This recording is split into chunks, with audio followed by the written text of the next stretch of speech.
क्या कभी आपने गीता पढ़ी है? फिर तो गीता के 12वें अध्याय भक्ति योग को भी पढ़ा होगा। लेकिन क्या हमने कभी जाना है कि भक्ति योग यानी क्या है? भक्ति योग किसे कहते हैं, उसका अर्थ क्या है? न कभी हमने जाना है और न कभी जानने की कोशिश की है। बस रोज सुबह उठो, पूजा पाठ करो, हाथ जोड़ो, कुछ मांगो, शिकायतें करो। आज लोग भगवान को भी सौदे की तरह देखने लगे हैं। भगवान, मेरी नौकरी लग जाए तो मैं इतना प्रसाद चढ़ाऊंगा, मेरा व्यापार बढ़ जाए तो मैं मंदिर बनवाऊंगा। भक्ति भी कहीं कहीं व्यापार बन गई है। हमसे यही सब होता रहता है, लेकिन यह भक्ति योग नहीं है। श्री कृष्ण कहते हैं, सच्ची भक्ति मांगने में नहीं, समर्पण में है। भक्ति योग का अर्थ केवल पूजा पाठ, आरती, भजन या मंदिर जाना नहीं है। यह तो भक्ति की बाहरी अभिव्यक्तियां हैं। भगवत गीता के अनुसार भक्ति योग का वास्तविक अर्थ है प्रेम पूर्वक अपने मन, बुद्धि, कर्म और जीवन को भगवान को समर्पित कर देना। सरल शब्दों में कहा जाए तो भगवान से ऐसा प्रेम करना जिसमें स्वार्थ न हो, शर्त न हो और बदले में कुछ पाने की इच्छा न हो, यही भक्ति योग है। योग का अर्थ है जुड़ना, इसलिए भक्ति योग यानी सच्ची भक्ति और प्रेम के माध्यम से भगवान से जुड़े रहना यही है। जब 12वें अध्याय में अर्जुन भगवान श्री कृष्ण से पूछते हैं कि हे प्रभु, जो लोग आपके साकार रूप की भक्ति करते हैं और जो निराकार ब्रह्म की उपासना करते हैं, उनमें श्रेष्ठ कौन है? तभी भगवान ने गीता के माध्यम से हमें यही संदेश दिया है कि जो व्यक्ति अपना मन और बुद्धि मुझ में लगाता है, श्रद्धा और प्रेम से मेरा स्मरण करता है, वही श्रेष्ठ भक्त है। इसका अर्थ यह नहीं कि भगवान को केवल फूल, नारियल या प्रसाद चाहिए। भगवान को तो सिर्फ आपका समर्पण चाहिए। आज के समय में भक्ति योग की सबसे बड़ी गलत फहमी यही है कि लोग यह सोचते हैं कि मैं तो रोज पूजा पाठ करता हूँ, मंदिर जाता हूँ, माला करता हूँ, बड़े बड़े दान मंदिरों में देता हूँ, यही उनकी भक्ति है। लेकिन यह तो एक दिखावा है भक्त होने का। वही इंसान जब घर में माता पिता का अपमान करता है, गरीबों का तिरस्कार करता है, जात पात मानता है, कर्मचारियों को सताता है, उनका छल कपट करता है, मोह के कारण झूठ बोलता है, झूठी माया के मोह से लोगों को ठग कर अपनी दौलत इकट्ठा करता है और उसी दौलत से पाप करते रहता है और इस बातों का अहंकार रखता है, तो गीता के अनुसार यह पूर्ण भक्ति नहीं है, यह तो है घमंड। 12वें अध्याय में भगवान श्री कृष्ण हमें यही बताते हैं कि उनका प्रिय भक्त वही होता है जो किसी से द्वेष नहीं करता, सबके प्रति दयालु है, अहंकार रहित है, क्षमाशील है, सुख दुख में समान रहता है, किसी को कष्ट नहीं देता और दूसरों की उन्नति देखकर नहीं जलता। वही सच्चा भक्त है, एक सच्चा इंसान है। ध्यान दीजिए कि भगवान ने कहीं नहीं कहा है कि मेरा प्रिय भक्त वही है जो दिन भर मंदिर में बैठा रहे और घंटों पूजा पाठ करे। उन्होंने तो इंसान की चरित्र की बात की है, कर्मकांड की नहीं। भक्ति योग का सबसे गहरा अर्थ अगर जानना है तो मान लीजिए एक व्यक्ति मंदिर में भगवान की मूर्ति को प्रणाम करता है, लेकिन बाहर निकलकर किसी भूखे को अपमानित कर देता है, उसे झिड़कारता है, उसे कष्ट देता है, तो वह भक्त कैसे हो सकता?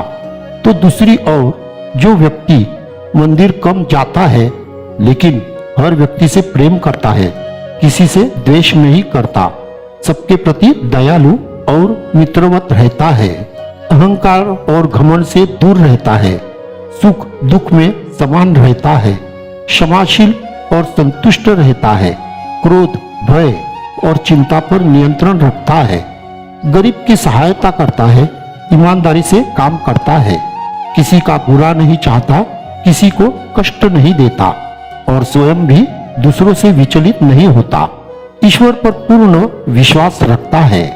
ऐसा भक्त भगवान के हृदय के बहुत निकट होता है। क्यों? क्योंकि उसने भगवान को केवल मूर्ति में नहीं बल्कि भगवान की रची हुई इस सृष्टि में भी देखा है। भक्ति योग के 4 स्तंभ है। पहला प्रेम, जो भगवान से किया जाता है और उन्होंने निर्माण की गई सृष्टि से किया जाता है। दूसरा है समर्पण, जैसे मन कहता है कि हे प्रभु, जो होगा आपकी इच्छा से होगा।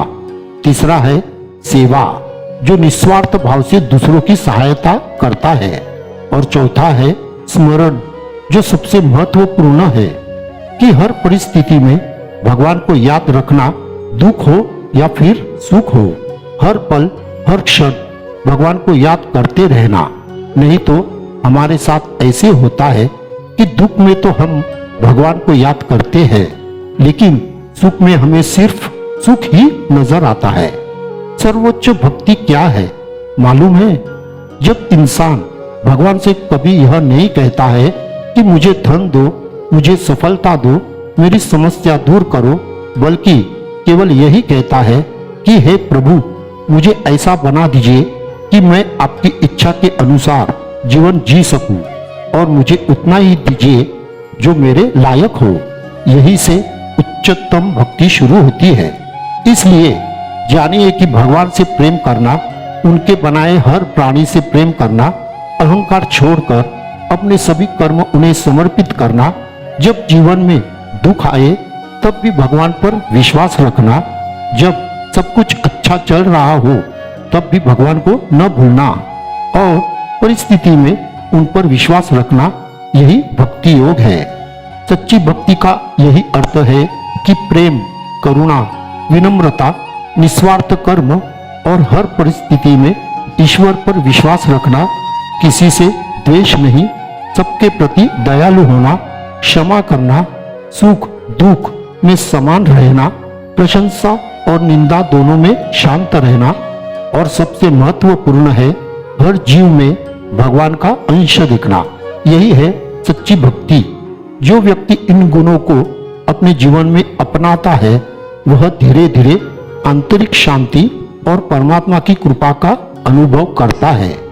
आज संसार को नई तकनीक से ज्यादा, नए हथियारों से ज्यादा, नई इमारतों से ज्यादा भगवान के इस संदेश की आवश्यकता है, क्योंकि समस्या बाहर नहीं, मनुष्य के भीतर है। और गीता का 12वां अध्याय भक्ति योग उसी भीतर के अंधकार को मिटाता है। तो मित्रों, यदि आप भगवान को प्रसन्न करना चाहते हैं तो केवल दीपक मत जलाइए, किसी के जीवन में आशा का दीपक भी बनिए। केवल फूल मत चढ़ाइए, अपने व्यवहार को भी सुगंधित बनाइए। केवल हाथ जोड़कर प्रार्थना मत कीजिए, अपने अहंकार को भी भगवान के चरणों में रख दीजिए, क्योंकि भगवान को सबसे प्रिय वह नहीं जो केवल मंदिर में उनका नाम लेता है, सुगंधित फूल चढ़ाता है। भगवान को सबसे प्रिय वह है जो उनके बनाए हर प्राणी से प्रेम करता है। भक्ति केवल भगवान से प्रेम करना नहीं है, भक्ति भगवान की बनाई हुई हर आत्मा से प्रेम करता है। और जिस दिन यह बात हमारे जीवन में उतर जाएगी, उस दिन भगवान को खोजने की आवश्यकता नहीं पड़ेगी, क्योंकि भगवान स्वयं हमारे हृदय में प्रकट हो जाएंगे। जय श्री कृष्ण, जय श्री स्वामी समर्थ।